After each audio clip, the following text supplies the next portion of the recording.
বাঙালিদের পছন্দ একটা দেশি খাবার রান্না করেছিলাম, মজাদার হাঁসের মাংস। নারকেল বাটা দিয়ে হাঁসের মাংস খেতে যা মজা হয়েছিল। আসসালামু আলাইকুম, সবাই কেমন আছেন? আশা করি অনেক অনেক ভালো আছেন। আলহামদুলিল্লাহ, আমরাও ভালো আছি। শামিমা লাইফস্টাইল ব্লগ থেকে শামিমা এই যে আপনাদের সাথে আজকে শেয়ার করব হাঁসের মাংস রান্না করেছিলাম। প্রথমে আমি হাঁসটা সুন্দর করে ধুয়ে তারপরে ওর গায়ে হলুদ মাখায়ে হাঁসটা আমি পুড়িয়ে নিলাম। তারপরে আলু একটু ভেজে নিলাম। তারপরে এই যে কড়াইয়ের ভিতরে সরিষার তেল দিয়ে দিলাম। সরিষার তেল দিয়েই রান্না করি তো সরিষার তেল দিয়ে দিলাম। তারপর তেলের ভিতরে এই যে এলাচ, লবঙ্গ, তেজপাতা এগুলো দিয়ে দিলাম। দিয়ে একটু ভেজে নিয়ে তারপরে এর ভিতরে একটু পেঁয়াজ দিয়ে দিলাম। পেঁয়াজটা একটু লাল লাল করে ভেজে নিয়ে আমি সব মশলা দিয়ে দিব। রসুন বাটা, আদা বাটা, হলুদ, লবণ, এই যে আমি এটা ব্লেন্ডারে পেস্ট করে নিয়েছিলাম তো সেটা দিয়ে দিলাম। এটা হলো পেঁয়াজ বাটা আর আদা বাটা আর রসুন দিয়ে সুন্দর করে কষিয়ে নিলাম। তারপরে এই যে লবণ, হলুদ সব মশলা এর ভিতরে দিয়ে দিব। আর অবশ্যই আমার আপুরা মিষ্টি মিষ্টি আপুরা আরো বেশি সুন্দর করে রাঁধতে পারে। আমার যেহেতু রান্না বান্নায় শেয়ার করি তো এই যে আমি রান্না বান্নায় শেয়ার করতেছি। আর এই যে আমি লাল মরিচ দিয়ে দিলাম। এটা হচ্ছে বাটা মশলা দিয়ে রান্না করলে খেতে অনেক মজা হয়। তারপর এই যে আমি সেই নারকেল বাটাটা দিয়ে দিলাম। এটা কিন্তু নারকেল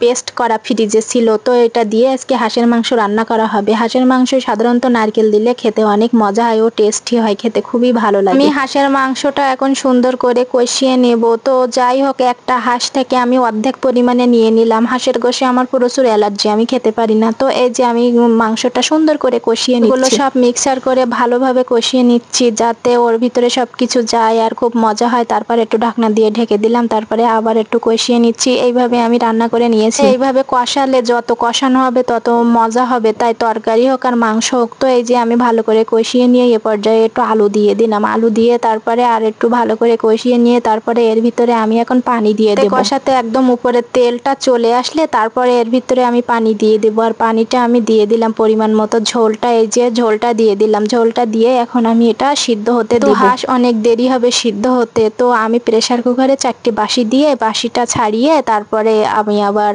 কড়াইতে ঢেলে নিয়েছিলাম। আর এই যে আমি এখন জিরা বাটতেছি। জিরাটা যদি এইভাবে বেটে দেওয়া হয় তাহলে ঘ্রাণটা আমার কাছে তো অনেক ভালো লাগে। আর এই যে আমার রান্না করা হয়ে গিয়েছে, কড়াইতে ঢেলে নিয়েছি প্রেসার কুকার থেকে বাসি দিয়ে। তারপরে এই যে আমি এতে একটু জিরার গুঁড়া দিয়ে দিব। জিরা বাটছি এই জিরাটা এবার দিয়ে দিব। দিয়ে এটা সুন্দর করে মিক্সার করে দেব। এই মাংসটা খেতে অনেক মজা হয়। তো সবাই ভালো থাকবেন, সবার জন্য অনেক অনেক দোয়া শুভকামনা রইল। আমার ভিডিওটি দেখবেন, কমেন্ট করবেন, আমাদের পাশে থাকবেন, সাপোর্ট করবেন। যদি সাপোর্ট করেন তাহলে ভিডিও বানাইতে অনেক ভালো লাগে। সুন্দর সুন্দর কমেন্ট করলেও অনেক ভালো লাগে দেখতে। তো যাই হোক, আপনারা আপনাদের জন্য অনেক অনেক দোয়া শুভকামনা রইল। আজকের মতন বিদায় নিয়ে নিলাম। সবাই ভালো থাকবেন। আমার রান্না কমপ্লিট।